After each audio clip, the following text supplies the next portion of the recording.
Hello students, welcome to Edumetrics. आज हम इसमें मॉड्यूल 1 के अंतर्गत देखेंगे टाइटल ब्लॉक। तो ये जो हमारा टाइटल ब्लॉक होता है तो एज एक इंफॉर्मेशन प्रोवाइड करता है आपने उस ड्राइंग शीट्स पर कौन सी ड्राइंग्स बनाई है। तो उसके आधार पे जो भी चेकर होता है, जो भी आपका टीचर या फैकल्टीज है, तो उनको ये पता चल जाता है कि किस स्टूडेंट्स ने क्या बनाया है, क्योंकि उसका डेटा मेंशन होता है कहाँ पर, टाइटल ब्लॉक पर। ठीक है, तो आज हम देखेंगे कि टाइटल ब्लॉक कैसे बनाया जाता है। तो एक टाइटल ब्लॉक प्रोवाइड्स इंफॉर्मेशन, मतलब कि एक टाइटल ब्लॉक क्या करता है, इंफॉर्मेशन को प्रोवाइड करता है किसके लिए, आइडेंटिफिकेशन, एडमिनिस्ट्रेशन एंड इंटरप्रिटेशन के लिए ऑफ द होल ड्राइंग। तो मतलब कि आपने उस ड्राइंग के अंतर्गत क्या बनाया है, क्या मेंशन किया है, क्या नहीं मेंशन किया है, क्या एरर्स की है, तो ये सारी चीज़ें एज ए टाइटल ब्लॉक के द्वारा हमें पता चलती हैं कि क्या आइडेंटिफिकेशन है, क्या चीज़ आपने बना रखी है, ये किस चीज़ के लिए बनाया है और क्या वर्क है। तो इस ड्राइंग के अंतर्गत आपको सारी चीज़ें दिखाई जाती हैं। कहाँ पर, टाइटल ब्लॉक पर आपको लिखना होता है ये सारी चीज़ें कि कौन सी ड्राइंग्स बनाई है, इसका नेम क्या है और आपका नेम क्या है, क्लास क्या है, ब्रांच क्या है, रोल नंबर क्या है, टाइटल ऑफ द ड्राइंग्स क्या है, आपने फर्स्ट एंगल ऑफ प्रोजेक्शन पर बनाया है या थर्ड एंगल ऑफ प्रोजेक्शन पर बनाया है, आपका इंस्टीट्यूट कौन सा है। तो ये सारी चीज़ों की जानकारी आपको कहाँ से मिलती है, टाइटल ब्लॉक के द्वारा मिलती है, या टाइटल ब्लॉक पर आप ये सारी जानकारी देते हैं, फुलफिल करते हैं। तो ए टाइटल ब्लॉक प्रोवाइड्स इंफॉर्मेशन, मतलब कि एक टाइटल ब्लॉक आपको संपूर्ण उस ड्राइंग की होल ड्राइंग, मतलब संपूर्ण ड्राइंग की जानकारी कौन प्रोवाइड करता है, होल ड्राइंग्स की जानकारी टाइटल ब्लॉक के द्वारा पता चलती है कि आपने क्या बनाया है ड्राइंग शीट्स पर और कैसे बनाया है, क्या वर्क किया है, कौन से एंगल ऑफ प्रोजेक्शन पर है, क्या टाइटल ऑफ ड्राइंग है, क्या आपका नेम है। तो ये सारी चीज़ें यहाँ पर मेंशन होती हैं। तो चलिए बेटा अब देखते हैं टाइटल ब्लॉक बनाते कैसे हैं।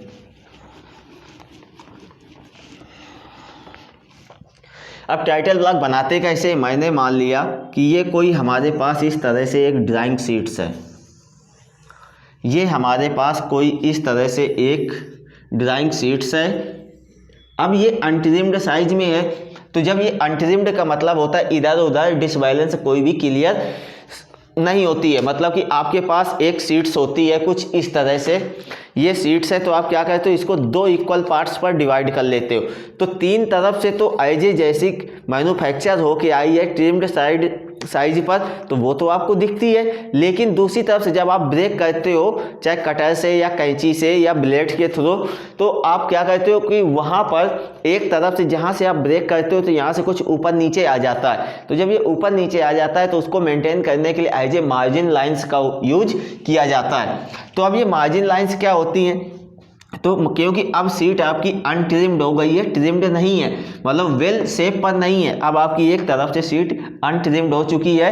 तो अब यहाँ पे हम बात करेंगे कैसे इसको ट्रिम्ड साइज में बनाते हैं। और दूसरा रीजन ये है कि मार्जिन देने का मतलब ये होता है कि जब आप सीट को फोल्ड करते हो, तो जैसे मैंने मान लिया कि इस तरह से आपकी सीट है, तो आप इस तरह से फोल्ड करना स्टार्ट करते हो, तो यहाँ से जो इसका जो किनारा होता है, तो ये कभी कभी क्या होता है, फटने लगता है। तो जब ये फटने लगता है तो यहाँ पर प्रॉब्लम क्रिएट होती है और सीट आपकी पूरी धीमे धीमे फटने लगती है, तो इसलिए ड्राइंग आपकी ख़राब हो जाती है। तो इससे अच्छा है कि मार्जिन दे दिया जाता है। तो मार्जिन से मतलब ये है कि मार्जिन हमने प्रोवाइड कर दिया उस चीज़ को, तो जब मार्जिन दे चुके हैं हम, तो वहाँ पर कोई भी प्रॉब्लम्स नहीं होगी, क्योंकि जो मार्जिन वाला भाग है वही फटेगा। यदि हमने क्या किया कि पूरा यहीं से ड्राइंग्स बनाना स्टार्ट कर दिया है और ये किनारा यदि फटने लगा है, तो ड्राइंग हमारी आधी दिखेगी आधी नहीं दिखेगी। तो इसलिए यहाँ पर हम क्या करते हैं, मार्जिन लाइंस का उपयोग करते हैं। तो ये आपकी ड्राइंग शीट्स है, तो ड्राइंग शीट्स पे ये लेफ्ट साइड है, ये राइट साइड है, ये टॉप है, ये बॉटम है। तो अब टाइटल ब्लॉक ड्राइंग शीट्स के कहाँ पर बनाते हैं, तो बॉटम राइट हैंड के कॉर्नर पर, राइट हैंड कॉर्नर अब बॉटम पर इसका क्या बनाते हैं, टाइटल ब्लॉक बनाते हैं। तो यहाँ से ड्राइंग शीट्स पर यहाँ से यहाँ तक 20 mm लेते हैं। तो 20 mm पर मैंने एक मार्जिन लाइन यहाँ से बनाई, तो यहाँ से यहाँ तक की डिस्टेंस कितनी है बेटा, 20 mm, मतलब ऑल साइड्स इन mm। अब मैं बार बार नहीं लिखूंगा। तो अब यहाँ से कितना टॉप से 5 mm लेते हैं, ये आपका यहाँ से यहाँ 5 mm हो गया, 5 mm। फिर इसके बाद बॉटम से भी कितना लेते हैं बेटा, 5 mm बॉटम से भी लेते हैं। तो ये इस तरह से हमने बॉटम से भी ले लिया, यहाँ पर भी मेंशन कर दिया 5 mm। राइट साइड से यहाँ से भी 5 mm, यहाँ से भी हमने मेंशन कर दिया कितना, 5 mm। तो अब ये आपका आईजे ट्रिम्ड साइड पर सीट आ चुकी है। अब आपको टाइटल ब्लॉक बनाना है तो उसके पहले इसको इरेज कर देते हैं, क्योंकि अब आपका जो काम होगा, ये जो आपकी ब्लू कलर से लाइंस खींची गई हैं, इसके अंतर्गत आपका पूरा क्या बनेगा, टाइटल ब्लॉक बनेगा। और इसी के अंदर आप वर्क करोगे। यहाँ से यदि आपने फोल्ड किया है तो यहाँ से फटेगी तो 5 mm फटेगी, आपकी ड्राइंग्स पर कोई भी प्रॉब्लम नहीं क्रिएट करेगा। तो चलिए अब देखते हैं कि ये कैसे बनाते हैं। तो इसकी लंबाई होती है टाइटल ब्लॉक की 185 × 65 mm, मतलब कि ये इसका एक साइज होता है तो जिसको हम बनाते हैं। तो अब ध्यान से देखिए बेटा, कहाँ से 145, तो राइट साइड के कॉर्नर पॉइंट पे आए, बॉटम कॉर्नर पॉइंट पर बनता है टाइटल ब्लॉक। तो इस पॉइंट से 185 mm मैंने मान लिया यहाँ पर मिला, कितना मिला, 185। यहाँ से यहाँ तक कितना है आपका, 185। अब इसके बाद ऊपर चलते हैं तो हाइट कितनी दी गई है इसकी, ये आपकी बीथ है, या मतलब बेस मान लो, और ये आपकी क्या है, हाइट है। तो हाइट कितनी है आपकी, हाइट आपकी 65 mm है। तो यहाँ से 65 mm ऊपर आ गए हम। तो जब ऊपर आ गए तो यहाँ से भी आप 65 mm मैंने मान लिया यहाँ पर मिला, और यहाँ पर मिला इस पॉइंट पर। तो यहाँ से ये लाइन हमने बना दी। तो अब ये हमारा क्या बन रहा है, टाइटल ब्लॉक, कहाँ पर, राइट साइड के बॉटम कॉर्नर पर, ठीक है। तो यहाँ पर हम बना रहे हैं। तो अब ये आपका एक रेक्टेंगल बन गया 185 × 65 का। चलिए इसको भी मैंने यहाँ पर मेंशन कर देते हैं हम, कितना है, 65। अब इसके बाद बात करते हैं कि यहाँ से इस पॉइंट से 55 mm हमें कहाँ आना है, लेफ्ट साइड। तो 55 mm पर मैंने एक लाइन खींच दी लेफ्ट साइड पर। अब इसके बाद इसी राइट साइड से 35 mm हमें इधर आना है। तो मान लिया 35 mm यहाँ पर मिला, ये लाइन खींच दी। तो अब बचा कितना, ये 20 mm बचा। तो यहाँ से यहाँ 20 और यहाँ से यहाँ 35, टोटल आपकी कितनी थी बेटा, यहाँ से यहाँ 55 mm थी आपकी। अब इसके बाद आपको क्या करना है कि यहाँ पर बनाना। तो यहाँ से 10 mm आप लोगे तो 10, ये जो 65 है, अब इसको इक्वल पार्ट्स, मतलब इसको ब्रेक करना है कि कैसे, कहाँ पर नेम आएगा, कहाँ पर रोल नंबर आएगा, कहाँ क्लास आएगी। तो ये सारी चीज़ें मेंशन करानी है। तो इस पॉइंट से हमने 10 mm लिया। तो 10 mm पर यहाँ से एक लाइन खींची। तो लाइन खींचने के बाद यहाँ पर हमने मेंशन किया कितना है बेटा, ये 10 mm। अब इसके बाद दूसरी बात की जाए दूसरी लाइंस की, तो इस पॉइंट से 7 mm। तो 7 mm आपको कुछ यहाँ पर मिला, हमने लाइन खींची तो ये आपकी 7 mm आ गई। अब इस पॉइंट से अगेन 7 mm यहाँ पर मिला, तो यहाँ से हमने एक लाइन खींची और यहाँ पर फिर मेंशन करा दिया 7 mm, ठीक है। अब इसके बाद यहाँ से फिर ये आपका कितना आया, 7 mm। तो 7 mm आपका आ गया। तो टोटल आप काउंट करिए कितना आया, तो टोटल 31 आ गया। 65 पर आपने 31 माइनस किया तो कितना आया, 34 बचा। तो अब यहाँ से 20 mm ले लेते हैं। तो 20 mm यहाँ पर लिया, तो यहाँ से यहाँ पर ये आपका 20 हो गया। बाकी आपका जो बचा तो कितना है, 14 mm आपका है। तो लेकिन ये सारी डायमेंशंस आपको टाइटल ब्लॉक के अंदर मेंशन नहीं करनी होती। कभी कभी क्वेश्चन आपसे पूछ लिया जाता है कि ड्रा टाइटल ब्लॉक, मतलब टाइटल ब्लॉक आपको बना के एज ए आंसर शीट पर रिप्रेजेंट करना होता है, तब ये डायमेंशंस आपको मेंशन करना होता है। तो अब यहाँ पे कैसे बनाते हैं उसको देखते हैं। यहाँ पर आपका आ जाएगा name, class name, roll number,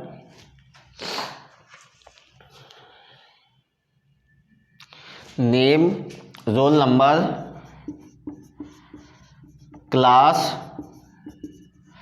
class date, कौन सी डेट पर आपने इस शीट को बनाया है, date, drawing sheet number, drawing sheet number, फिर इसके बाद चेक्ड बाई, मान लिया यहीं पर आ गया चेक्ड बाई, ठीक है। तो इस तरह से आपका आ गया। तो यहाँ पे नेम क्या है, जो आपका नेम होगा वो आप डालेंगे, रोल नंबर, क्लास में आपको जो मिला होगा रोल नंबर या इनरोलमेंट नंबर जो भी आपके पास होगा वो आप यहाँ मेंशन कराओगे। क्लास आपकी मैंने मान लिया मैकेनिकल इंजीनियरिंग है तो मैकेनिकल, प्रोडक्शन है तो प्रोडक्शन, ठीक है। अब इसके बाद डेट, कौन सी डेट्स पर आपने जो भी सीट्स बनाई है तो वो सीट्स आप डेट आ जाएगी यहाँ पर, कौन सी डेट पर आपने सीट बनाई है। ड्राइंग सीट नंबर, तो अब आपने इलिप्स बनाया है कि पैराबोला बनाया है या स्केल के कोई क्वेश्चन सॉल्व किए, तो अब आपने क्या किया कि स्केल का कोई क्वेश्चन सॉल्व किया तो उसकी सीट 1 बनाई तो सीट नंबर 1, दूसरी सीट बनाई सीट नंबर 2। तो इस तरह से आपको यहाँ पर ड्राइंग सीट नंबर लिखना है। चेक्ड बाई, जो भी आपकी फैकल्टीज होगी वो आपकी सीट्स को चेक करेगी। अब इसके बाद यहाँ से हम बात करें, इस पॉइंट से हम कितना ऊपर आएंगे 20 mm, 20 mm पर हमने इस तरह से एक लाइन खींची। अब यहाँ से यहाँ पर कितना मिला हमें 25 इधर लिया हमने, चलिए मेंशन कर देते हैं, ये आपका है 25, यहाँ से यहाँ आपका है 20। तो अब यहाँ से 10 mm पर हमने एक लाइन खींची,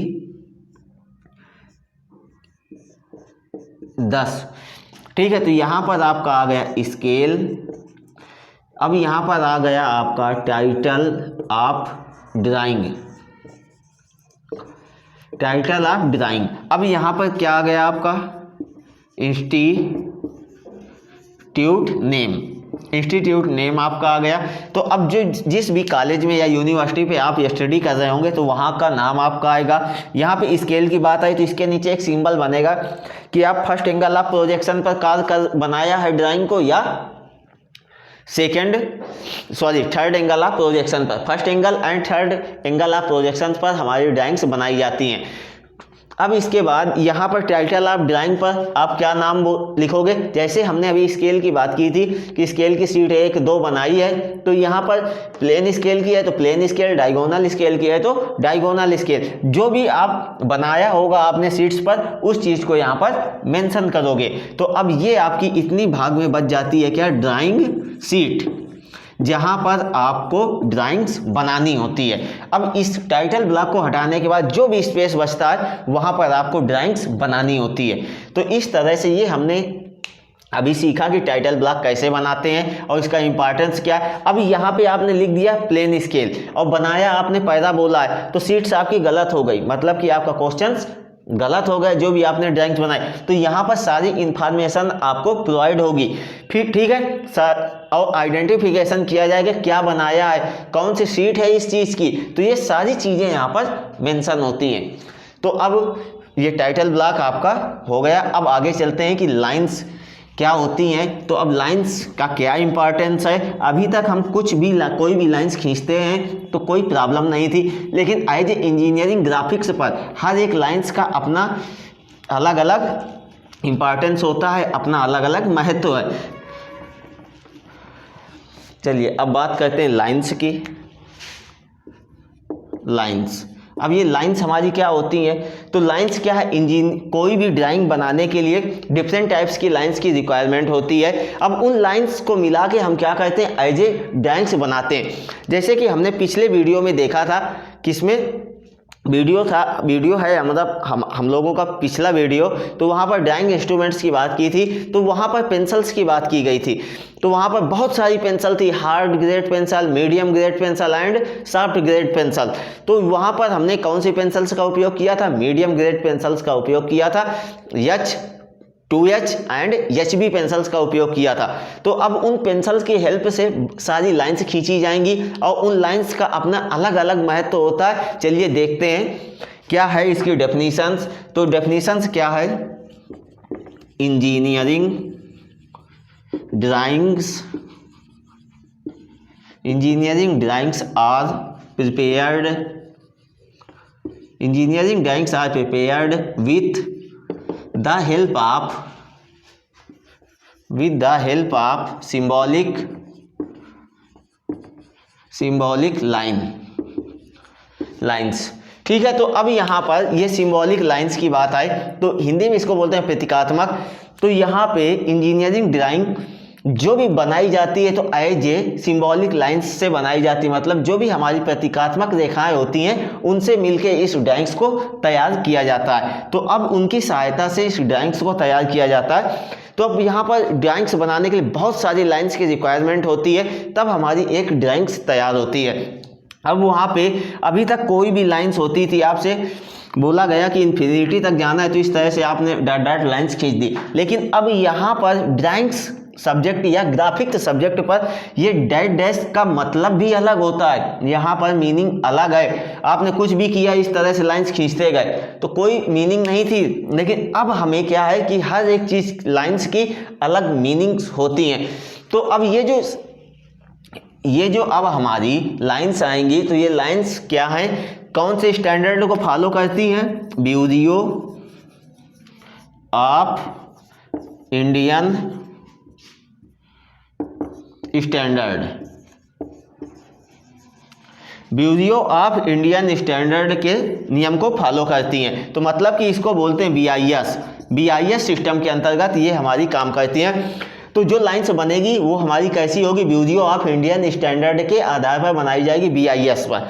अब स्टैंडर्ड की थोड़ा सा बात कर लेते हैं। स्टैंडर्ड आपका क्या होता है, तो स्टैंडर्ड का मतलब एज एक स्टैंडर्ड मानक होता है जो आपको इंडिया में वही रेट वही माप तौल मिलेगी, बाहर भी वही माप तौल मिलेगी। जैसे चीनी है तो चीनी की क्वालिटी की हम बात नहीं करेंगे, क्वांटिटी 1 kg लेनी है तो इंडिया में 1 kg भी वही चीज़ मिलेगी और वहाँ पर भी 1 kg ही मिलेगी। तो एज ये क्या कि ये ISO को फॉलो करते हैं, मतलब इंटरनेशनल स्टैंडर्ड ऑफ ऑर्गेनाइजेशन को फॉलो करते हैं। तो लेकिन अब हम यहाँ पर लाइन्स बनाएंगे तो BIS स्टैंडर्ड को फॉलो करते हुए सारी लाइन्स हमारी बनेंगी। तो the combination of the various lines use in engineering drawing, मतलब कि इंजीनियरिंग ड्राइंग पर बहुत सारी लाइन्स का संयोजन होता है, बहुत सारी लाइनों से मिलके ड्राइंग्स हमारी बनती है। तो अब इनका ये जो लाइंस हैं तो इन लाइंस का अपना अलग अलग इंपॉर्टेंस होता है। तो चलिए देखते हैं थिकनेस के आधार पर, on the basis of thickness, on the basis of thickness, on the basis of thickness. तो अब ये थिकनेस है आपकी, तो मतलब लाइन की मोटाई की बात की गई कि कहाँ पर कौन सी लाइंस खींची जाएगी। तो ये कितने टाइप्स की होती हैं, 3 टाइप्स की। पहला नंबर आपका आया क्या, थिक लाइन। थिक लाइन में क्या होता है कि थिक लाइन की जो भी मोटाई होगी बेटा, तो थिक लाइन की जो भी मोटाई होगी लगभग 1 mm होती है। The thickness of the thick line is approximately 1 mm। तो देखते हैं the thickness of the thick line, the thickness of the thick line is approximately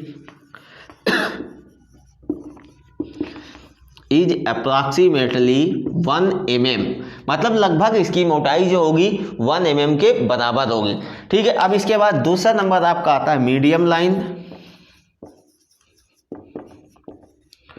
दूसरा नंबर आपका आता है मीडियम लाइन। तो अब इसकी मोटाई क्या होगी, तो बेटा इसकी थिकनेस जो होगी तो कितनी होगी, 0.4 या 0.5 mm।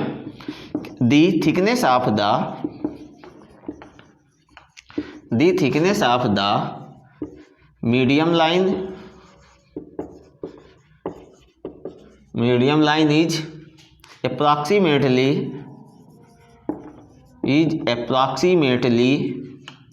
0.4 mm और 0.5 mm। इस तरह से ये आपकी लाइंस चलती हैं, बनाई जाती हैं, मतलब कि ये थिकनेस को बताती हैं कि यहाँ पर कौन सी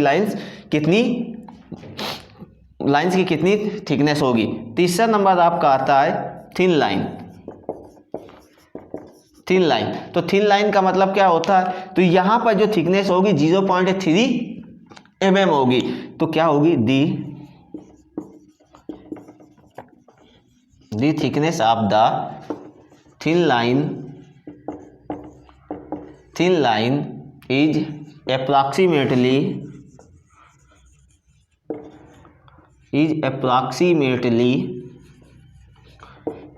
0.3 mm।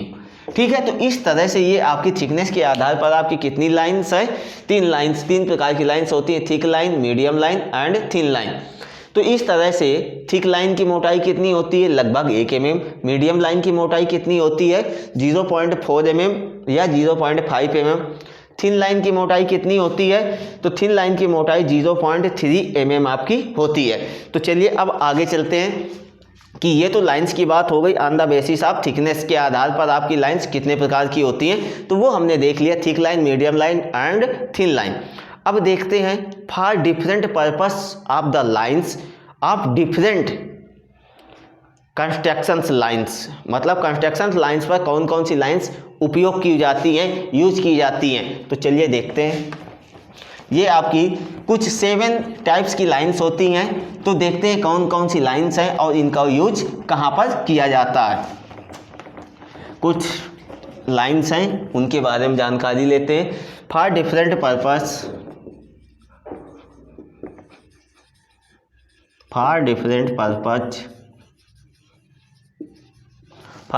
Purpose of the lines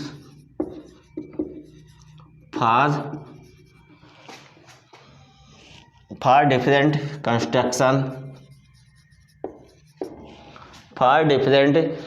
construction या फॉर डिफरेंट कंस्ट्रक्शन, मतलब ये जो आपकी लाइंस हैं कहाँ पर उपयोग की जाती हैं, डिफरेंट कंस्ट्रक्शन पर इसका उपयोग किया जाता है। मतलब फॉर डिफरेंट पर्पस के लिए या डिफरेंट कंस्ट्रक्शन के लिए कौन कौन सी लाइंस का उपयोग किया जाता है उसकी बात कर रहे हैं। आर यूज्ड, ठीक है, कोई प्रॉब्लम नहीं है। तो चलिए देखते हैं पहली लाइंस आपकी कौन सी लाइंस होती है, object line, or outline, or border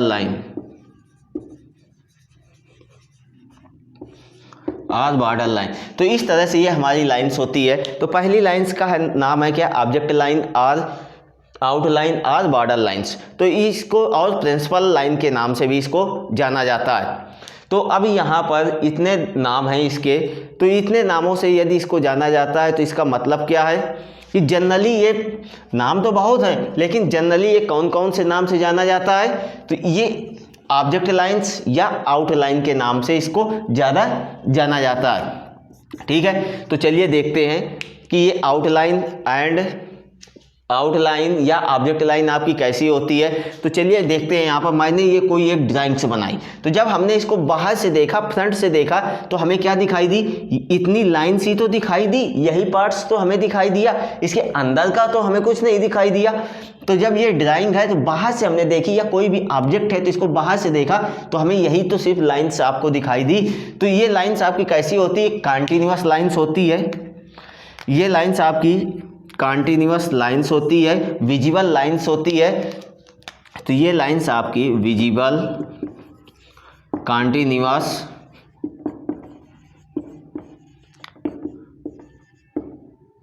thick line होती है। ठीक है, तो ये लाइंस आपकी है इस तरह से खींची जाएगी, विजिबल, कंटिन्यूअस, थिक लाइन होती है, मतलब कि इसकी मोटाई भी कितनी होती है, 1 mm लगभग होती है। तो इस तरह से ये आपकी ऑब्जेक्ट लाइन, आज आउटलाइन, आज बॉर्डर लाइन, आज प्रिंसिपल लाइन के नाम से इसको जाना जाता है। ठीक है, तो आप चलते हैं आगे। दूसरी लाइन्स आपकी कौन सी है, दूसरी लाइन्स आपकी हिडन लाइन्स है, हिडन लाइन्स या dotted lines, hidden line or dotted line. तो अब यहाँ पर hidden line or dotted line की बात की जा रही है। तो यहाँ पर क्या होगा बेटा, तो यहाँ पर अभी तक जो भी ऑब्जेक्ट है तो आपने देखा, लेकिन अभी इसके पहले जो मैंने लाइंस बताई, ऑब्जेक्ट लाइन या आउटलाइन, तो वहाँ पे आपने उसके बाहरी भाग को देखा। तो मतलब क्या, वहाँ पर विजिबल लाइंस होती हैं, एंड इसकी मोटाई कितनी होती है, 1 mm होती है। विजुअल लाइंस अब कंटिन्यूअस होती है, वो लाइंस आपकी लगातार वो आपकी चलती चली जाती है, मतलब आपको पूरी लाइंस, आपको आउटलाइन आपको उस ड्राइंग की पूरी दिख रही थी, या कोई भी घर है या महल है तो उसकी पूरी आउटलाइन आपको दिखाई दे रही थी। तो बाकी उसके अंदर क्या हो रहा है आपको नहीं पता, लेकिन आपको पता है कि ये घर है तो इसके अंदर भी रूम्स होंगे, डाइनिंग रूम होंगे, स्लीपिंग रूम होगा, स्टडी रूम होगा, ये आपको नहीं पता। तो जो चीज़ आपको नहीं दिखती है उसको हम हिडन लाइंस के माध्यम से दर्शाते हैं। जो लाइंस आपको नहीं दिखाई देती है तो उसको हम हिडन लाइंस से शो कराते हैं, दर्शाते हैं। तो अब ये हिडन लाइंस जो है, एक बार एग्जाम्पल यहाँ पर भी देख लीजिए। मैंने यहाँ से देखा तो मुझे बेटा ये दिखाई दे रहा है, इतना भाग दिखाई दे रहा है, लेकिन ये मुझे पता है कि इसके पीछे भी कुछ होगा, तो ये भाग हमें नहीं दिखाई दे रहा है। तो नहीं दिखाई दे रहा है तो मतलब ये भाग हमारा कैसा है तो, लेकिन हमें दिखाई नहीं दे रहा है, ये छिपा हुआ पार्ट्स है। तो जब ये छिपा हुआ पार्ट्स है तो इसको हिडन लाइन से शो कराते हैं। तो अब ये जो हिडन लाइन्स हमारी बनाई जाती हैं, तो पहले तो हम किस तरह से, इस तरह से बना देते थे, लेकिन अब इस तरह से बनाने का मतलब है यहाँ पर ये रॉन्ग लाइन्स कहलाएगी, मतलब यहाँ पर आपकी लाइन्स को कट कर दिया जाएगा। तो अब यहाँ पर देखते हैं कि कैसे बनाएंगे। 3 mm की एक लाइन, फिर इसके बाद 3 mm की लाइन, फिर इसके बाद 1 mm का गैप, फिर इसके बाद 3 mm की लाइन। इस तरह से आपकी लाइंस बनती चली जाएगी। तो ये आपकी कौन सी लाइंस होती है, हिडन लाइंस होती है। ये लाइंस की लंबाई कितनी है, 3 mm, यहाँ पर ये आपकी कितनी है, 1 mm। तो इस तरह से ये लाइंस हमें बनाई जाती है, मतलब जो पार्ट्स हमें, जो आपकी ड्राइंग है या आपका प्रोडक्ट है या ऑब्जेक्ट है, उस पर जो पार्ट्स हमें दिखाई नहीं देता है तो उसको हम, लेकिन वो होता है तो उसको हम किस तरह से इंडिकेट करते हैं, एज ए हिडन लाइन से इसको हम बनाते हैं। और ये लाइंस कैसी होती है, स्मॉल डैश लाइंस होती हैं। तो 3 mm की लाइन, फिर उसके बाद 3 mm की लंबाई लाइन की होगी, एक डैश की 3 mm लंबाई, फिर 1 mm का गैप, फिर 3 mm की लंबाई, फिर 1 mm का गैप। तो इस तरह से ये लाइंस हमारी बनाई जाती हैं। इस लाइंस को बोलते हैं हिडन लाइंस और डॉटेड लाइंस। फिर आगे चलते हैं, तीसरा नंबर आपका आया लोकस लाइन, लोकस लाइन और सेंट्रल लाइन। तो चलिए लोकस लाइन और सेंट्रल लाइन की बात करते हैं। मोस्ट इंपॉर्टेंट लाइन्स तो ये होती है। तो यहाँ पर हमें जैसे इलिप्स हो गया, पैराबोला हो गया, मतलब यहाँ पर जो भी ज्योमेट्री के जो भी पार्ट्स हमारे आधा ऊपर आधा नीचे बनते हैं, मतलब कि कुछ इलिप्स हो गया, इलिप्स आपका इस तरह से बनता है। तो यहाँ से एक सेंटर लाइंस का काम करती है। तो इस लाइंस को हम चैन थिक लाइन के नाम से भी जानते हैं। और ये लाइंस जो हमारी बनाई जाती है, तो कोई भी ऑब्जेक्ट हो तो उसको क्या करने के लिए, आधा ऊपर आधा नीचे एज ए सिमेट्री फॉर्म पर लाने के लिए किया जाता है। एक इतना भाग ऊपर बन गया तो इसी के सिमेट्री नीचे बन जाएगा, तो ये हमारा क्या इलिप्स बन जाएगा। इस तरह से देखिए, यहाँ से ये इस तरह से बन गया, तो अब इसकी सिमेट्री को हमने नीचे लाना है, तो इस तरह से हमने इसको बना दिया। तो एज देखा जाए तो ये जो भाग है वही सेम भाग नीचे बना हुआ लेकिन इसका सेंटर कौन रिप्रेजेंट कर रहा है, एज ये लाइन। तो ये लोकस लाइन, सेंटर लाइन या एक्सिस लाइन के नाम से इसको जाना जाता है। तो चलिए अब इस लाइंस को बनाते हैं, कैसे बनाई जाएगी। तो इस लाइंस को बनाने के लिए हम क्या करेंगे, 10 से 35 mm की एक लंबी रेखा, फिर इसमें long line and small line होती है, स्मॉल डैश होते हैं, लॉन्ग लाइन स्मॉल डैश है। फिर यहाँ से 1 mm का 1.5 mm का गैप दोगे, 1.5 mm का गैप। ये आपकी कितनी है, 10 से 35 mm। फिर इसके बाद गैप देने के बाद 3 mm की लंबाई की लाइन, 3 mm, फिर इसके बाद लंबी लाइन, फिर छोटी, फिर ये इस तरह से आपकी लाइंस बनती चली जाती है। तो इस प्रकार की लाइंस को क्या बोलते हैं, लोकस लाइन और सेंट्रल लाइन के नाम से हम इसको जानते हैं। तो चलिए अब इसके बाद आगे देखते हैं, तो आगे कौन सी लाइंस आती हैं, तो चलिए उसकी बात कर लेते हैं। तो आगे आपकी लाइंस आएगी कटिंग प्लेन और सेक्शन लाइंस। क्या कौन सी लाइंस आएगी, कटिंग प्लेन और सेक्शन लाइंस। तो आइए वो भी हमारी लाइंस यही लोकस लाइंस की तरह होती है। चौथा नंबर आपका आया cutting plane lines cutting plane lines or section plane lines.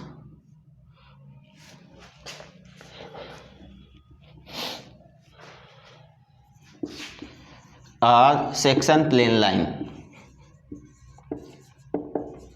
ठीक है, तो ये आपकी जो है, तो जैसे मैंने मान लिया कि कहीं से कोई एक प्लेन है, उसको कहीं से कट किया गया, तो उस पोर्शन को दिखाने के लिए हम क्या कहते हैं, कटिंग प्लेन लाइन का उपयोग करते हैं। अब ये सेम एज कैसी होती है, सेंटर लाइन की तरह होती है, केवल यहाँ पे जहाँ से लाइंस के एंड होता है, लाइंस आपकी जो भी एंड होगी, तो वहाँ पर डार्क लाइन से 3 mm की लाइन खींच दी जाती है, जिससे ये हमें पता चल जाता है कि यहाँ से कोई भी पार्ट्स को काटा गया, मतलब कोई भी प्लेन के इस पार्ट्स को कट किया गया है। तो इस तरह से ये लाइंस आती है, 10 से 35 mm, 1.5 mm का गैप, 3 mm, फिर 10 से 35 mm, फिर गैप, फिर 3 mm, फिर इसके बाद इस तरह से ये लाइंस आपकी आती चली जाती है। तो अब यहाँ पे 1.5 mm का गैप देने के बाद 3 mm की लाइन डाल के यहाँ पर 3 mm की लाइन यहाँ पर, इससे ये इंडिकेट हो जाता है बेटा कि ये जो हमारी लाइंस है, तो ये कटिंग प्लेन, मतलब कहीं से कोई भी प्लेन से कोई भी मटेरियल को कट किया गया है। तो इस तरह की लाइंस को हम क्या बोलते हैं, कटिंग प्लेन लाइन। ये आपकी कितनी होती है, 3 mm। बाकी ये सेम एज किसके होती है, लोकस लाइन के। तो अब इसके बाद आगे चलते हैं।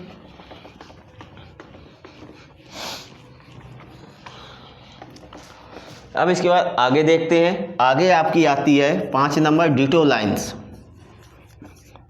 डिटो लाइंस, अब ये लाइंस हमारी कैसी चलती है बेटा, ये लाइंस हमारी पेयर्स पर चलती है, मतलब 2 स्मॉल डैशेस तो